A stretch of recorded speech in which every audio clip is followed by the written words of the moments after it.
ॐ सहना भवतु सहनौ भुनक्तु सह वीर्यङ्करवावहै तेजस्विनावधीतमस्तु मा विद्विषावहै। ॐ शान्ति शान्ति शान्तिः। ॐ पूर्णमदः पूर्णमिदं पूर्णात् पूर्णमुदच्यते पूर्णस्य पूर्णमादाय पूर्णमेवावशिष्यते। ॐ शान्ति शान्ति शान्तिः। श्रुतिस्मृतिपुराणानाम् आलयं करुणालयं नमामि भगवत्पादं शङ्करं लोकशङ्करं शङ्करं शङ्कराचार्यं केशवं बादरायणं सूत्रभाष्यकृतौ वन्दे भगवन्तौ पुनः पुनः। ईश्वरो गुरुरात्मेति मूर्तिभेदविभागिने व्योमवद्व्याप्तदेहाय दक्षिणामूर्तये नमः। नमः श्री शंकरानंद गुरुपादाम्बुजन्मने सविलास महामोह ग्राहग्रासैक कर्मणे।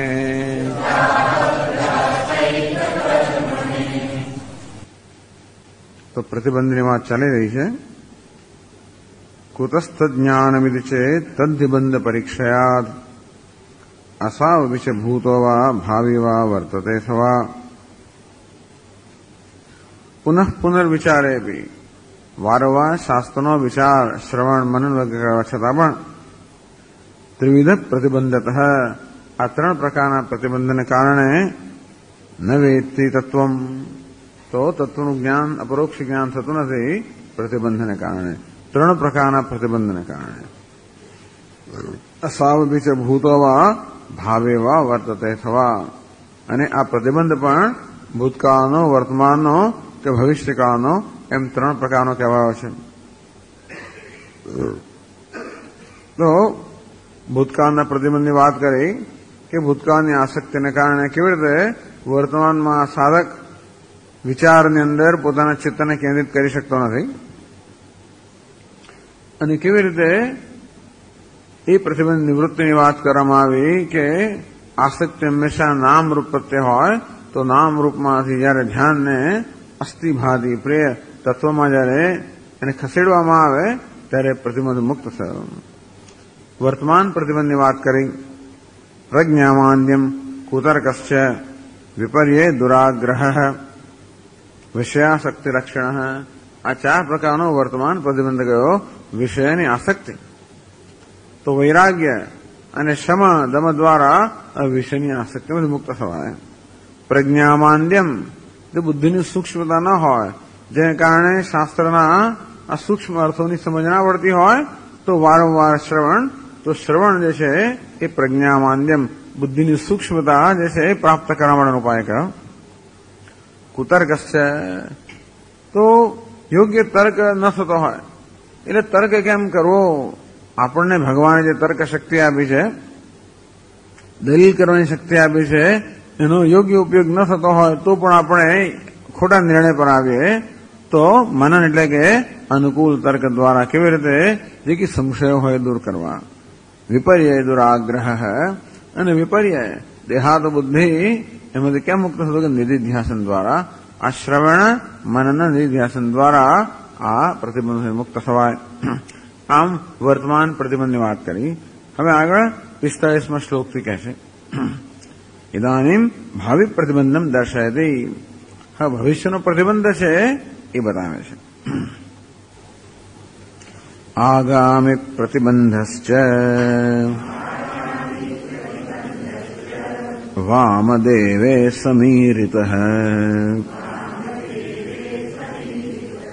एकेन जन्मना क्षीणः भरतस्य त्रिजन्मभिः.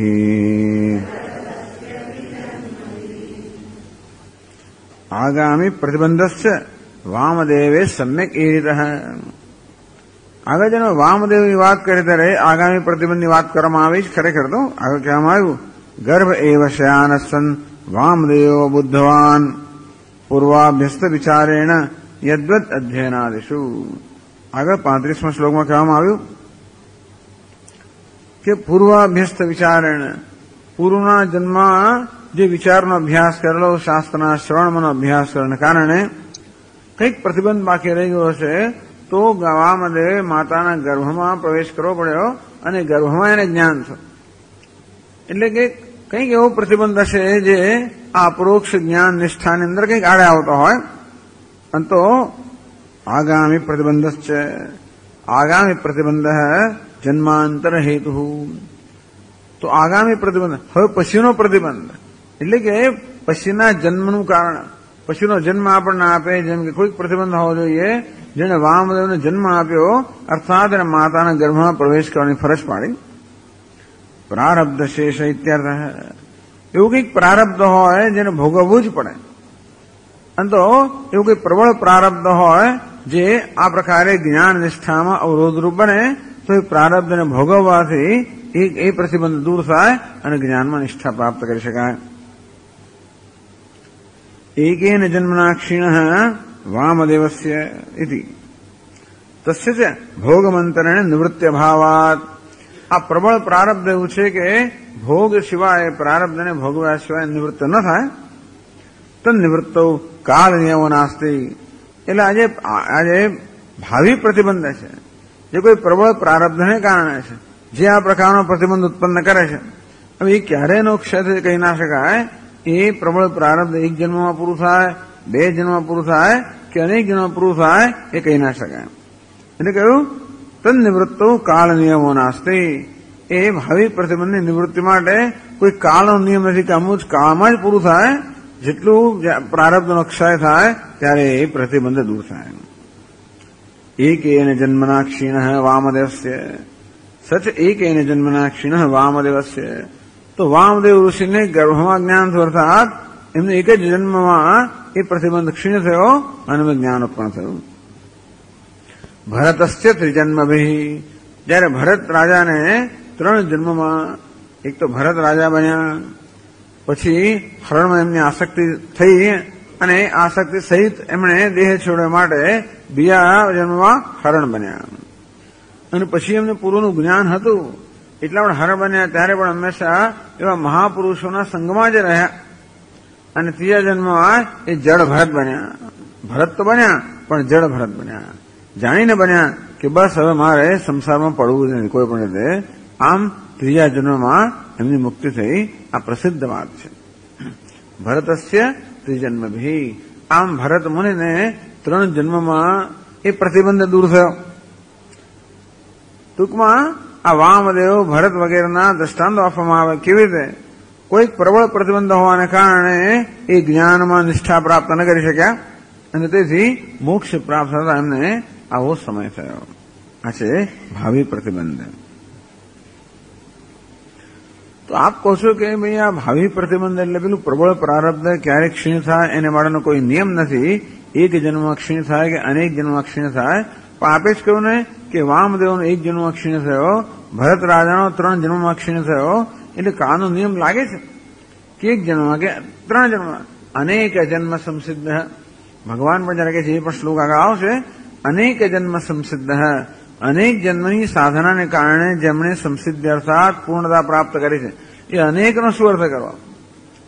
તો સંસ્કૃતમાં એક પછી દ્વિ બહુવચન છે ને અનેકનો અર્થ 2 થી વધારે એટલે 3 જન્મ એમ કરવામાં આવે છે ઘણી વાર. 3 જન્મની અંદર આપણને મોક્ષ પ્રાપ્ત થાય એવું નથી કહ્યું. એટલે ભગવદ્ ગીતાના જે શ્લોકો જે છે એ અહીં કહેવામાં આવે છે કે કોઈ નિયમ નથી, પણ શું નિયમ છે? આ પ્રારબ્ધનો ક્ષય થવો એ નિયમ છે. એ 46મા શ્લોકમાં કહે છે, યોગ ભ્રષ્ટસ્ય ગીતાયામ અતીતે બહુજન્મની પ્રતિબંધક્ષય પ્રોક્તઃ ન વિચારોપ્યનર્થકઃ.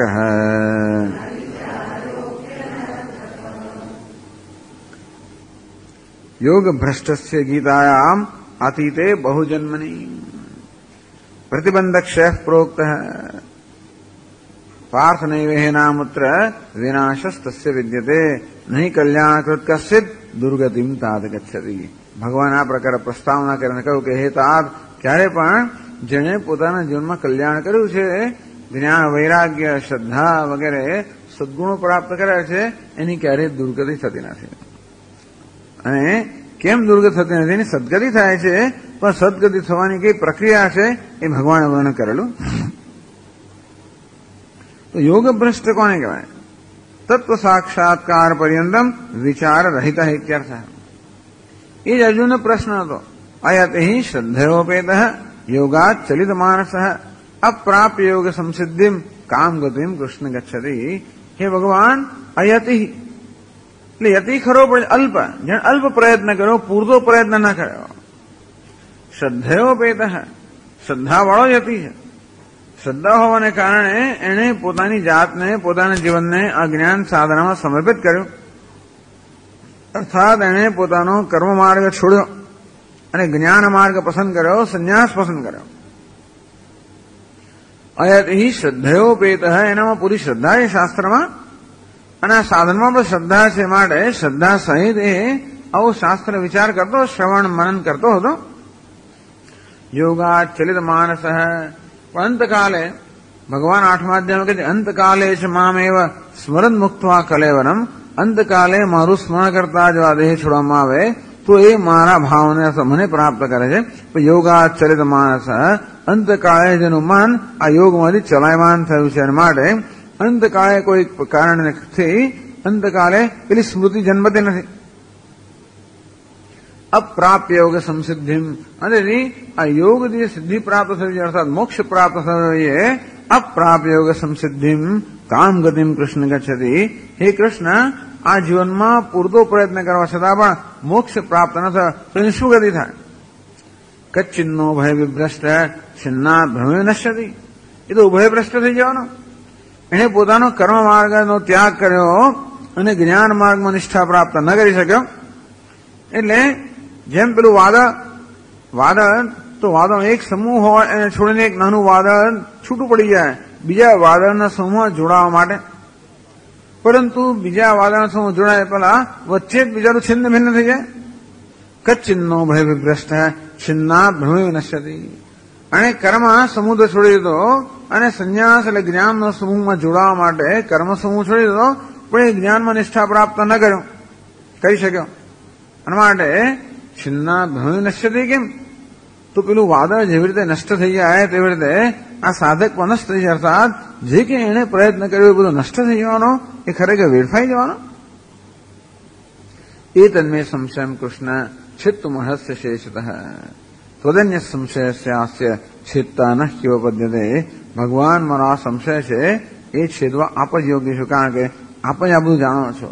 આ જન્મ, પછીનો જન્મ, બંધન, મુક્તિ એ બધાને જ્ઞાતા આપ છો. તેથી આપના સિવાય આ સંશયનું છેદન કરનાર કોઈ આપના જેવી યોગ્યતા ધરાવતો નથી. આ પ્રકારે અર્જુનને પ્રશ્ન કર્યો કે શું થાય આ જન્મમાં આપણી સાધના પૂરી ન થાય તો થાય છે યોગ ભ્રષ્ટ કર્યો. તત્વ સાક્ષાત્કાર પર્યંતમ વિચાર રહિત. તો તત્વ સાક્ષાત્કાર થાય ત્યાં સુધીનો વિચાર જે કરી શક્યો નથી કોઈ કારણસર, ત્યાં તો પોતાની કોઈ નબળાઈને કારણે, જેથી અયતિ એટલે પૂરતો પ્રયત્ન ના કરી શકે એવું હોય, તેથી એને તત્વ સાક્ષાત્કાર સુધી જે પ્રયત્ન કરવો જોઈએ એ પ્રયત્ન ના કરી શક્યો. પછી કોઈને કોઈ આસક્તિને કારણે કે બીજા કોઈ કારણથી જેનું મન કદાચ વિચલિત થઈ ગયું, અથવા પ્રારબ્ધને કારણે જેના દેહનું પદ એવું પણ બને. એટલે પ્રારબ્ધ બસ એની યાત્રા પૂરી કરી નાખે, એની કારણે યાત્રા પૂરી ના થતો કોઈ પોતાના આંતરિક પ્રતિબંધને કારણે પણ એ જેટલી તીવ્રતા એ તીવ્ર પ્રયત્ન ના કરી શક્યો અંતેથી એની આ યાત્રા પૂરી ના થાય તો શું થાય? એટલે એને યોગ ભ્રષ્ટ કહેવામાં આવે. યોગમાંથી ખરેખર યોગ ભ્રષ્ટ બરોબર નથી. ભગવાન પોતે જ કહે છે કે વિનાશસ્થ ન વિદ્યતે, એનું ક્યારેય વિનાશ, એનું ક્યારે પતન ના થાય. કૌંતેય પ્રતિજાને નમે ભક્ત પ્રણશ્યતિ, હે કૌંતેય તું પ્રતિજ્ઞા કર કે મારા ભક્તોનો ક્યારે નાશ થતો નથી. આમ યોગ ભ્રષ્ટ એ વડે કયા જાતનો શબ્દ છે?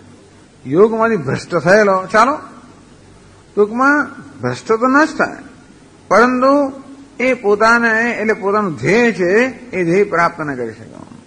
આમ પહાડ પર ચડતા થાકી ગયા અને બેસી ગયા, હજી નીચે પડ્યા નથી, બેસી ગયા છે, તો શું થશે? ચાલો રાત્રે ત્યાં આગળ વળી વાસ કરો, બીજું સવાર બાદ ચાલુ થઈ જાય. ચાલો યોગ ભ્રષ્ટ શબ્દ વાપરવામાં આવ્યો છે.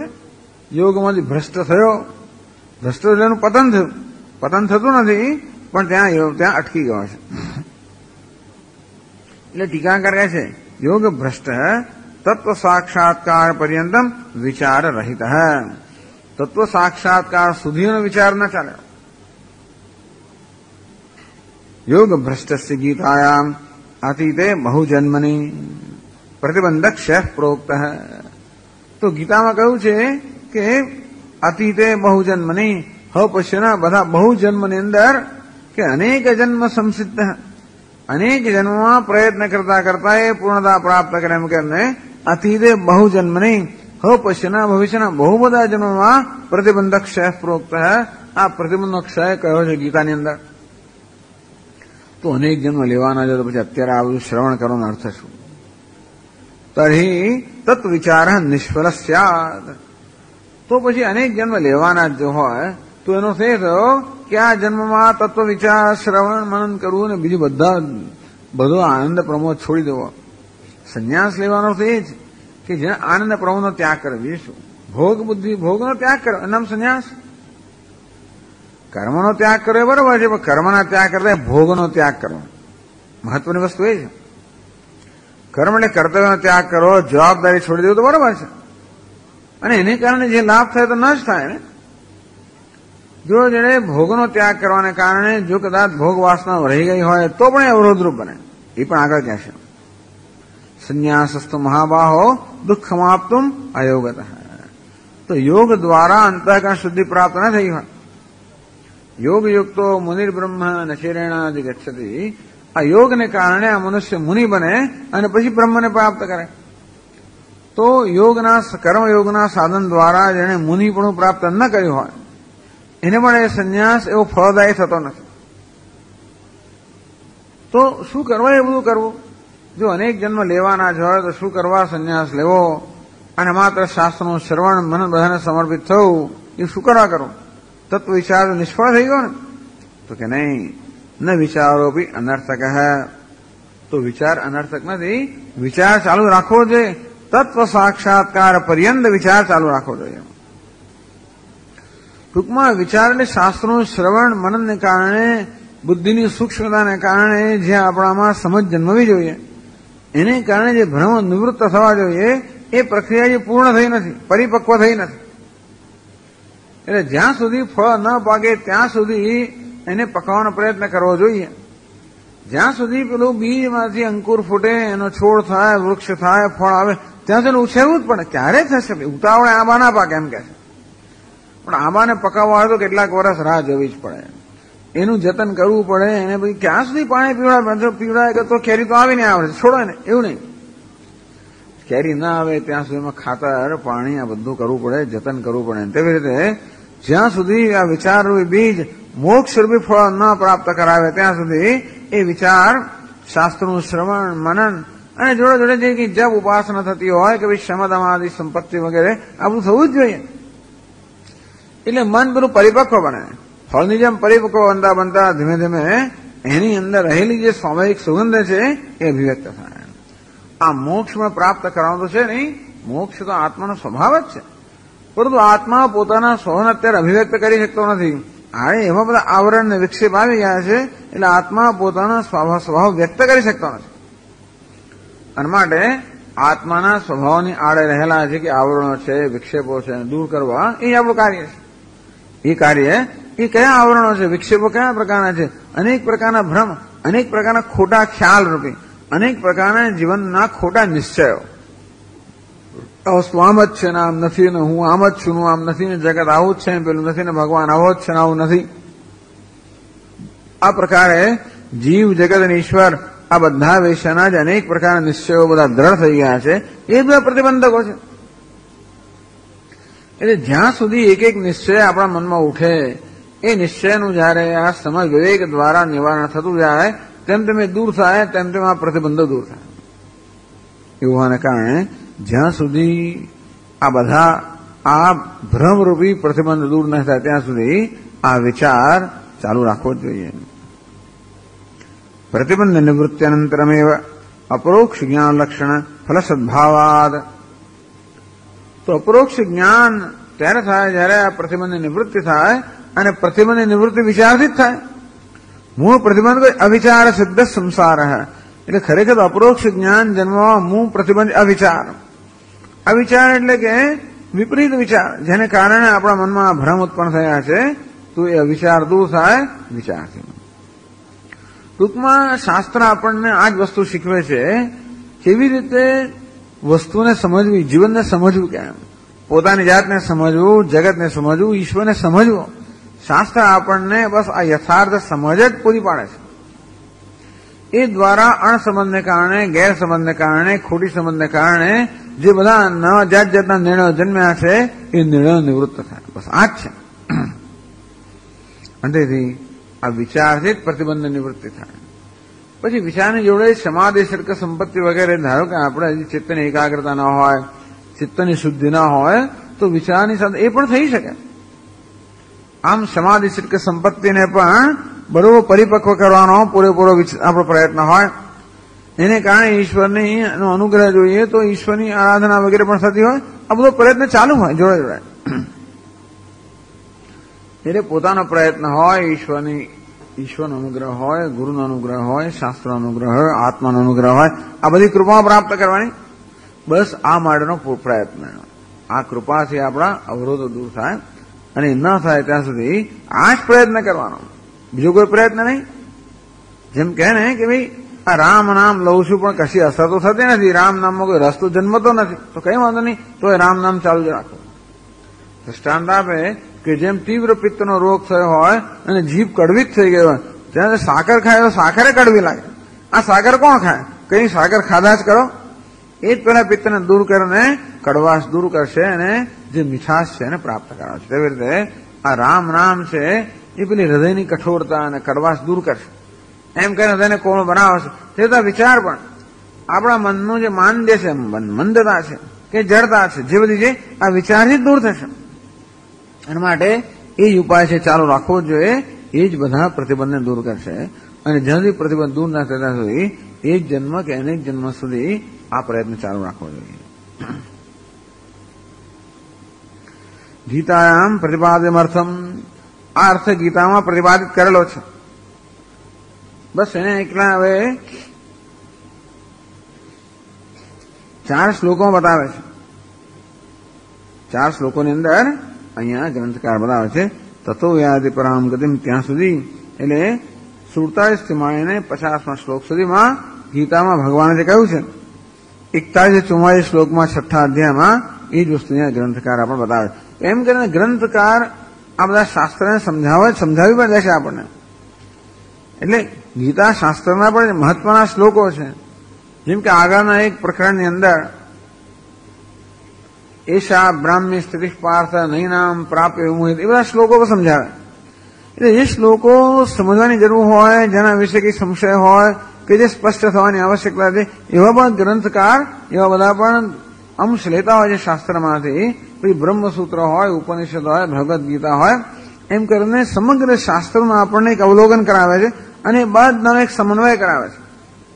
તો હવે ગીતાનો એ જ અંશ છે એને આ શ્લોકોમાં સમજાવે છે. 47મા શ્લોકમાં કહે છે,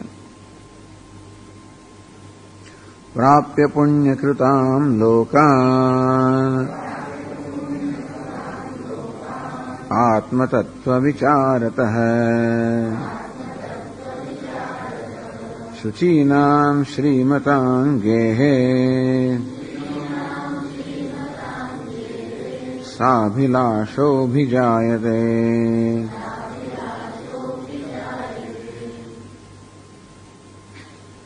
તો હવે આના પણ બે પક્ષ બતાવવામાં આવ્યા, સાભિલાષ અને નિસ્પૃહ.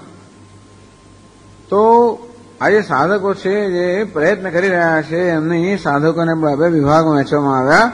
સાભિલાષ જેનામાં હજી પૂરતો વૈરાગ્ય જન્મ્યો નથી એવા, અને નિસ્પૃહ જેનામાં પૂર્ણ વૈરાગ્ય જન્મ્યો છે. તો સાભિલાષ આ 47મા શ્લોકમાં એવા સાધકોની વાત કરવામાં આવી જે સાભિલાષ જેમાં અભિલાષા હજી ભોગ ઈચ્છા હજી દૂર થઈ નથી. તો એનું શું થાય? સાભિલાષ ચેત હજી ભોગની ઈચ્છા રહી ગઈ હોય, ભોગ બુદ્ધિ ગઈ ના હોય. એક બાજુ મુમુક્ષા એટલે એક બાજુ મોક્ષની ઈચ્છા છે, એને કારણે આ શાસ્ત્ર વિચાર વગેરે પ્રયત્ન ચાલી રહ્યો છે, અને છતાં પણ હૃદયમાં કોઈ તીવ્ર ભોગની ઈચ્છા હોય જે માત્ર વિચારથી દૂર થતી નથી હોતી, ઘણીવાર અનુભવવાની જરૂર પડતી હોય છે. તો તીવ્ર ભોગ ઈચ્છા એનામાં પ્રતિબંધ છે. એ પણ એને વિચારની પરિપક્વતા લાવવા દેતી નથી. એ પણ ખરું, આપણા મનની અંદર આસક્તિ હોય એટલે આ વિચારની અંદર પણ જોઈએ એટલું ધ્યાન કેન્દ્રિત ના થઈ શકે એમ કરીને એ વિચારને પરિપક્વ ન થવા દે. અને તીવ્ર ભોગ ઈચ્છા હોય તો એ ભોગનો એટલે અનુભવ કરીએ ત્યારે ભોગની ઈચ્છા નિવૃત્ત થાય. એ કહે છે યોગ ભ્રષ્ટ પ્રાપ્ય પુણ્યકૃતામ લોકાન આત્મતત્વ વિચાર બલાદેવ પુણ્ય કારણામ લોકાન સ્વર્ગ વિશેષાન પ્રાપ્ય. યોગ ભ્રષ્ટ કહેવામાં આવ્યો આ સ્વા તત્વ સાક્ષાત્કાર પર્યંત જેનો વિચાર થયો નથી, એટલે વિચાર હજી પરિપક્વ ન થયો હોય એવો, પરંતુ એણે આત્મતત્વ વિચાર તો કર્યો છે. અર્થાત એણે પોતાની જાતને સમર્પિત કરી છે, શાસ્ત્રોનું શ્રવણ મનન કર્યું છે. એ બહુ જ પુણ્ય ઉત્પન્ન કરનારું છે. આત્મતત્વ વિચાર બલાદેવ આત્મતત્વના વિચારના બળને કારણે, એટલે કે આવી રીતે શાસ્ત્રોનું શ્રવણ વગેરે કરવાને કારણે જે અત્યંત પુણ્ય પ્રાપ્ત થતું હોય છે. પ્રાપ્ય પુણ્યકૃતામ લોકાન, તેથી પુણ્યકૃતામ પુણ્ય કારણામ લોકાન પ્રાપ્ય, એટલે ખૂબ બધા પુણ્ય કર્મ કરવાને કારણે જે સ્વર્ગ વગેરે વિશેષ લોક પ્રાપ્ત થાય એવા પ્રકારના લોક એ પ્રાપ્ત કરે છે. અર્થાત આણે કોઈ એવું પુણ્ય કર્મ આમ કર્યું નથી, એણે કર્મ માર્ગનો ત્યાગ કર્યો એટલે યજ્ઞ યાગાદી નથી કર્યા. એટલે અર્જુનનો પ્રશ્ન હતો કે એણે તો બિચારે પુણ્યનો માર્ગ તો છોડી દીધો અને જ્ઞાનના માર્ગમાં સ્થિર ના થઈ શકે. કૃપા, ગુરુની કૃપા વગેરે ઈશ્વર કૃપા પ્રાપ્ત થતી જાય, ખૂબ બધા પુણ્યનો સંચય થાય. એટલે પુણ્ય કારણામ લોકાન પ્રાપ્ય, તો ખૂબ બધું પુણ્ય કર્મ કર્યું હોય જે સ્વર્ગ વર્ગ વિશેષ લોક પ્રાપ્ત થતા હોય એવા લોક આ સાધકને પ્રાપ્ત થાય. આત્મતત્વ વિચારત આત્મતત્વના વિચારને કારણે, એટલે કે સતત આત્મતત્વનો વિચાર એટલે જયારે જયારે આત્માનું એટલે શાસ્ત્રોનું શ્રવણ કરવામાં ત્યારે મનમાં ઈશ્વરનું સંધાન ચાલતું હોય ને, આત્માનું અનુસંધાન ચાલતું હોય, ઈશ્વરનું સંધાન ચાલતું હોય, એને બહુ ઉત્તમ ભક્તિ કહેવામાં આવે છે. સ્વસ્વરૂપાનુસંધાનમ ભક્તિરિત્ય વિધીયતે આત્મતત્વાનુસંધાનમ ભક્તિરિત્ય પરે જગુ. આમ પોતાના સ્વરૂપનું અનુસંધાન કરવું, આત્મતત્વનું અનુસંધાન કરવું, ઈશ્વરનું અનુસંધાન કરવું, એ દ્વારા ઈશ્વરના ગુણગાન ગવાતા હોય અને વિભૂતિનું ચિંતન થતું હોય. બસ એટલે પુણ્યનું કારણ એક જ છે કે ખરેખર તો આપણને પુણ્ય પ્રાપ્ત થાય ઈશ્વરના અનુસંધાનથી કે ઈશ્વરની સેવાથી. તો આપણે એમ લાગે કે આ સાધક બહારથી જોતા એ કોઈ ભગવાનની સેવા પૂજા કરતો એ પ્રકારનું કદાચ પુણ્ય કર્મ ના કરતો હોય, યજ્ઞ યાગાદી ના કરતો હોય કે દાન પુણ્ય ના કરતો હોય, પણ એ બધા દ્વારા જે થતું હોય તો એ કરી જ રહ્યો છે. અર્થાત ઈશ્વર અનુસંધાન ચાલી જ રહ્યું છે અને જોડે જોડે ઈચ્છા પણ છે ઈશ્વરનું જ્ઞાન પ્રાપ્ત થાય. ઈશ્વર અનુસંધાન દ્વારા ઈશ્વરના જ્ઞાનની પણ ઈચ્છા છે અને આ પ્રકારે અનુસંધાન ચાલે એ જ મહાન પુણ્ય પ્રાપ્ત કરાવનારો છે. એટલે પુણ્ય કારણામ લોકાન પ્રાપ્ય, સ્વર્ગ કે બ્રહ્મલોક સુધીના લોક પ્રાપ્ત થાય ને.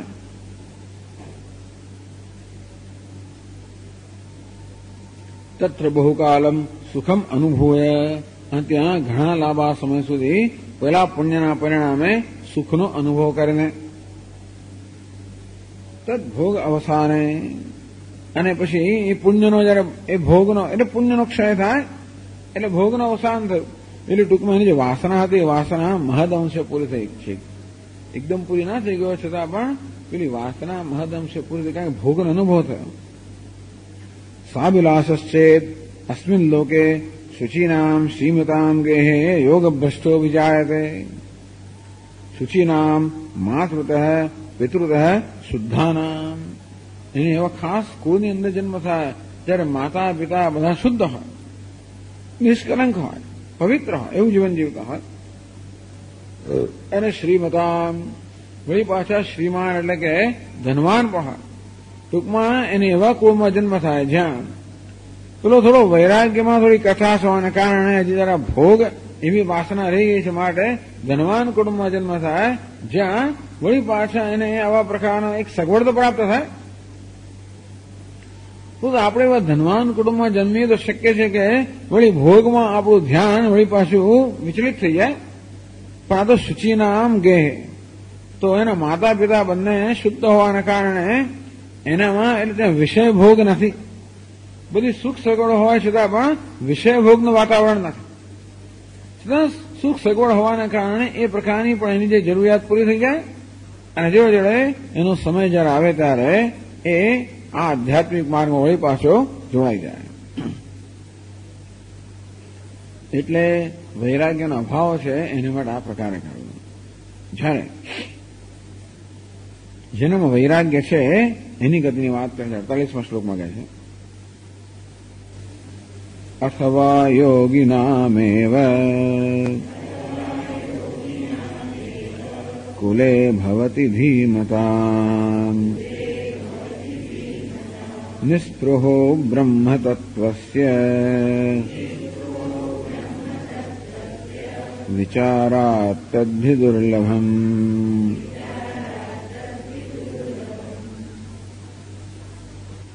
નિસ્પૃહશ્ચેદ, નિસ્પૃહ સ્વયં અતિ વિરક્તશ્ચેદ, અને ઈશ્વરની કૃપાને કારણે એનામાં વૈરાગ્ય હોય અને વૈરાગ્ય સહિત આવી રીતે શાસ્ત્રોનું શ્રવણ કરતો હોય અને છતાં બાજી એની આ સાધના પૂરી થઈ નથી તો વિરક્ત હોય. નિસ્પૃહ કોઈ સ્પૃહા વગરનો છે, અર્થાત જેને બીજા કોઈ પ્રકારનું પ્રયોજન નથી, એક જ પ્રયોજન છે જ્ઞાન પ્રાપ્ત કરવું, જ્ઞાનમાં નિષ્ઠા પ્રાપ્ત કરી એટલે મોક્ષ પ્રાપ્ત કરો, જ્ઞાન નિષ્ઠા પ્રાપ્ત કરી જ્ઞાન પ્રાપ્ત કરવું, એ જેનું પ્રયોજન છે. નિસ્પૃહ વિચારાદ બ્રહ્મતત્વસ્ય વિચારાદ, બ્રહ્મતત્વ વિચારાદેવ, તો એને પેલા પુણ્યકારી લોકોમાં જવાની જરૂર નથી. વૈરાગ્ય હોવાને કારણે એને પેલી ભોગની કઈ જરૂર નથી.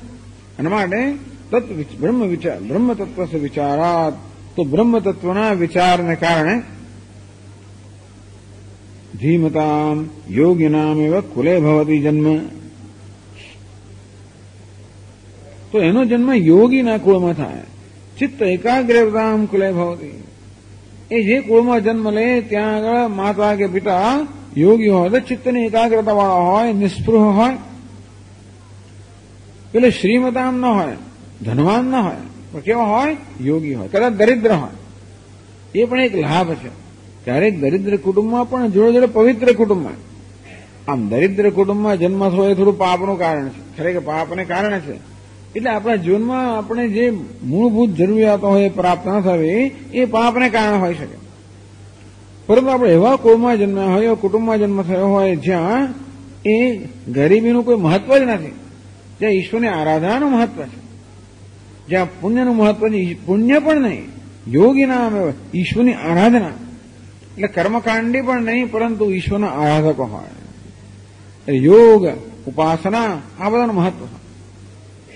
તો ભલે ને આપણે ગરીબ કુટુંબમાં જન્મ્યા હોઈએ પણ આ પ્રકારનું યોગ્ય વાતાવરણ હોય એ તો બહુ જ મહત્વનું, બહુ સારું છે. ત્યાં પેલી ભોગનું વાતાવરણ ન હોવાને કારણે એનું ચિત્ત ક્યારે પણ વિચલિત ન થાય, અને જો યોગનું વાતાવરણ હોવાને કારણે એને ચિત્તની એકાગ્રતાના એ માર્ગમાં આપોઆપ જ પ્રવેશ મળે.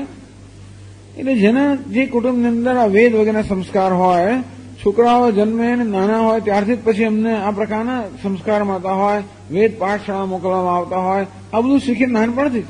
તો નાનપણથી આ પ્રકારની કેળવણી પ્રાપ્ત થવી એ બહુ દુર્લભ છે. આ મા બાપને એ પ્રકારના મૂલ્ય હોય એટલે બાળકને નાનપણથી જ બધી પ્રાર્થનાઓ શીખવાડે, શ્લોકો શીખવાડે, રાત્રે સૂતી વખતે સવારે આ વખતે આટલી નાના બાળકને આ બધું પ્રાપ્ત થવું. આમ માં હોય કે દાદી માં હોય પૂજા કરતું હોય તો પેલું બાળક ધીમે ધીમે ખસતું આવે ને ખોળામાં બેસી જાય ને ઘંટડી વગાડે, બધું કરવા માંડે. એમ કરતા કરતા એના સંસ્કારને પ્રાપ્ત થાય. એટલે આ બાળકોને આપોઆપ આ ઉંમરથી આવા સંસ્કાર પ્રાપ્ત થયા છે એની બહુ ઘેરી અસર થતી હોય છે. આમ નાનપણથી જ એક યોગ્ય વાતાવરણ મળે તો ઈશ્વરની આરાધનાનું વાતાવરણ મળે, યોગનું વાતાવરણ મળે, ચિત્તની એકાગ્રતાનું વાતાવરણ મળે, ભોગના અભાવનું વાતાવરણ મળે તો એ જન્મ અત્યંત દુર્લભ છે. અથવા યોગીનામ એવા કુલે ભવત ધીમતામ એતદ્ધિ દુર્લભતરમ લોકે જન્મ યદીદૃશમ એનો અનુવાદ કર્યો. પણ ત્યાં ભગવાને કહ્યું નથી એટલે અહીં સમજાવે છે કે એ શ્લોક કોણ મળે નિસ્પૃહ માટે છે. આગળનો શ્લોક શુચિનામ શ્રીમતામ ગેહે યોગ ભ્રષ્ટો વિજાયતે એ શ્લોક કોણ મળે સાભિલાષ જન્મ અભિલાષા છે. યોગીના કુળમાં જન્મ થયો જન્મ વૈરાગ્ય છે.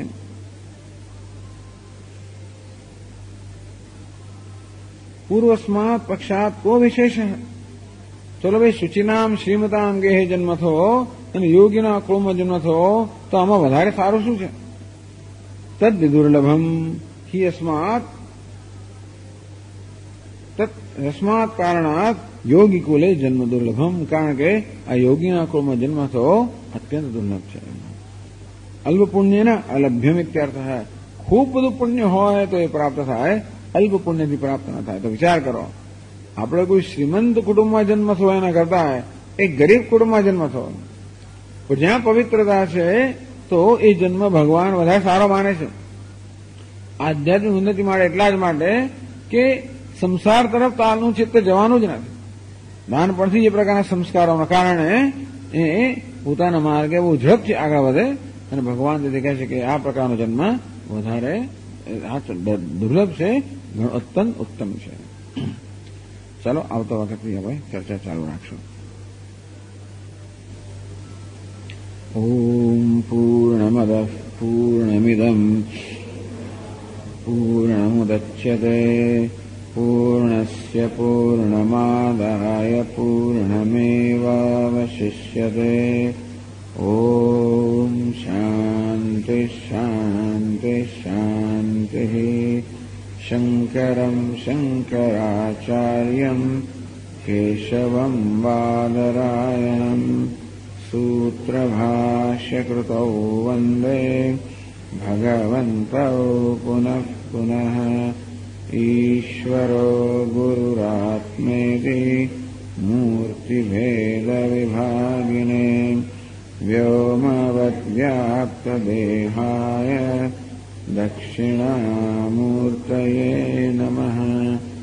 ઓમ શાંતિ શાંતિ શાંતિ.